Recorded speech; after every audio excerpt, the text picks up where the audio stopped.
All right, so move on to the next segment. I'll be sharing my top 5 super welterweight boxers in the sport of boxing today. So these 5 respective fighters, I do believe, are the 5 best fighters at this super welterweight division, at the 154-pound division right now in the sport of boxing. So I'll be ranking them from number 5 all the way up to number 1. So let's start off at number 5. Number 5, I have Virgil Ortiz. Virgil Ortiz currently is 22-0, 21 victories come way of knockout. New interim WBC champion at this 154-pound division. And I said for a while on this podcast that out of all the fighters that Oscar De La Hoya has with Golden Boy Promotions right now, I said that Virgil Ortiz could be his meal ticket one day. And he could be a cash cow for him in Golden Boy Promotions. Obviously, Ryan Garcia is his cash cow right now, but down the line, Virgil Ortiz has a lot of potential that I like to see in the sport of boxing. The man can box, and the man has power. You don't get 21 straight victories come way of knockout by accident. And while at the time, he just moved up to 154, just had his second fight at this division. But before that, he was steamrolling at the welterweight division, moving up. And he was considered a threat. Now, health-wise, this is a reason why he had to move up, because he couldn't make 147 anymore. So this is why he's here. But just put together on Saturday, he just put together a possible fight of the year candidate when he fought Buchak in in boxing. And at this division where he was truly tested for the first time, he got dropped not once, but twice in this fight. When your gloves hit the mat, that is considered a knockdown. And we've seen that twice. And we've seen what Virgil Ortiz could do when his back is truly against the wall in a big-time moment. And he did that when he defeated Buchak and became the new interim WBC champion at this division. So I think the sky's the limit for Virgil Ortiz. I think we need to pump the brakes, Oscar De La Hoya. I don't think he's ready for Terrence Crawford yet. But I would like to see him rumble what the best of the best at this division has to offer as he climbs up to get possible championship opportunities. But right now, I have to say I like what I see. He's number 5 on my list for a reason. Now, number 4, Israil Madrimov. Israil Madrimov just put his name on the map, and he's now famous. He is the former WBA world champion at this 154-pound division. However, he looked sharp in his loss against Terrence Crawford. He was the first man that took Terrence Crawford to the distance since 2016. Terrence Crawford has had consecutive knockout victories for 8 years in a row in the sport of boxing until he fought Israil Madrimov. And Israil Madrimov versus Terrence Crawford was truly a good chess match. Good chess match for a lot of pure boxing fans that like the skills and the breakdown of how to win fights rather than wanting to see knockouts. This was everything you want for a lot of technical boxing fans. And Israil Madrimov moving forward, I think he's going to still be a threat at this division. He has a dangerous right hand. I like to say that right hand is going to be the right hand of destruction. He's very good at cutting the ring off, creating consistent pressure on his opponents. What I saw against Terrence Crawford, I like what I saw for Israil Madrimov. I think he has a bright future with Eddie Hearns and Matchroom Boxing. I hope we see him and some big-time fights moving forward at this 154-pound division, because I think he's one hell of a fighter. He's number 4 on my list for a reason.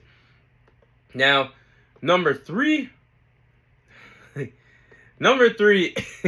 Jermell Charlo. Now, I have to say Jermell Charlo is still a top 3 fighter at this super welterweight division, because he's the first ever undisputed champion at this 154-pound division in boxing history. There's only a total of 9 male boxers that have been undisputed in the 4-belt era. And Jermell Charlo is a part of this list, and he's the first fighter to ever do it at this division.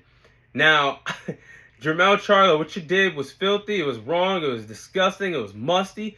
When you went out there last fall and fought Canelo Alvarez and stunk up the joint, it was a money grab when he moved up 2 divisions to become an undisputed champion at super middleweight. It was a money grab. You didn't even try. You just showed up. You showed up to be a punching bag, a sparring partner, and got your paycheck. But that's the reason why he was stripped of them 4 titles, due to the fact that he wasn't trying to fight Tim Tszyu. But he was the best before that happened. and nobody beat him for the titles. He had to be stripped due to inactivity and, of course, moving up 2 weight divisions to fight Canelo Alvarez. But Jermell Charlo is one hell of a fighter, and I think once he gets himself together and returns to this division, he can give the best of the best a run for their money or pick up possible victories and start collecting belts once again in this division, a division that he took over that nobody took from him besides that money grab. But as I digress, Jermell Charlo is still one hell of a fighter, and he's number 3 on my list. Now, number two, I have Sebastian Fundora. Now, Sebastian Fundora currently is the unified 154 champion. He currently holds the WBC and WBO world titles at this division. Now, what if I told you guys before we got to the calendar year 2024, last year when Brian Mendoza knocked out Sebastian Fundora in the middle of that boxing ring last year, when that man basically froze in the boxing ring and dropped like a sack of potatoes. It was like when you're cutting down wood, and it's like you cut down that big log, and it's timber. That's what happened when Sebastian Fundora touched that canvas when Brian Mendoza knocked him out last year and suffered his first career loss. Well, he went through his own adversity, turned around, and defeated Tim Tszyu on a 10-day notice, somebody that was supposed to fight Keith Thurman and Tim Tszyu, but both respective fighters went through with it. 2 respective titles were on the line, and he ended up becoming a unified champion, defeating the boogeyman at the time in Tim Tszyu at this division, becoming the unified champion. Now, I had to say he's number 2. I'm looking forward to when he gets in the ring with Earl Spence. I want to see him in the ring with Terrence Crawford. I want to see him in the ring with Tim Tszyu. Once again in a rematch. I want to see him in the ring with Jermell Charlo. I want to see him in the ring with the best of the best, because I think Sebastian Fundora really has a lot to offer at this division. So I think the future is bright for him, and we're going to see what he's truly made of as a fighting champion. But right now, holding 2 out of the 4 prestigious titles, I got to say he's number 2 on my list. Now, number 1 obviously goes to Terrence Crawford. Terrence Crawford not only is, in my opinion, the best pound-for-pound fighter in the sport of boxing today, but he's now also a 4-division world champion, currently the reigning defending WBA super welterweight champion after his victory against Israel Madrimov a week ago in the sport of boxing. And he looked really good in his debut fight at this division against Israel Madrimov, who was a dangerous fighter, who had a dangerous right hand, who was very good at cutting the ring off, who was very good and alert defensively. Terrence Crawford eventually figured him out. Took a lot of time, but put together a pretty good performance against Israel Madrimov. And it's rare to see somebody go after the best of the best moving up in division.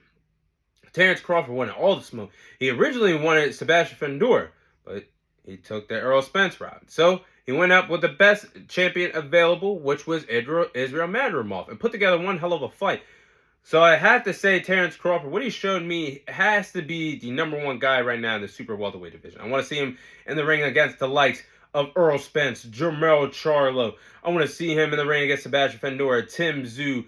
The list goes on and on of potential fights that we could see at 154 for Terrence Crawford. Now, a lot of people might not want to see the Earl Spence rematch, but I think that could be a little better at this time around. But I do want to say that I don't think Terrence Crawford will ever get in the ring with Canelo Alvarez due to the fact that Terrence Crawford looked very small at 154 when he fought Israel Madrimov. And I think size matters, and that's the reason why we have divisions right now in the sport of boxing, weight classes. It would take basically Terrence Crawford, he just moved up 1 division, a total of 3 divisions to fight Canelo Alvarez. I just don't think he's there.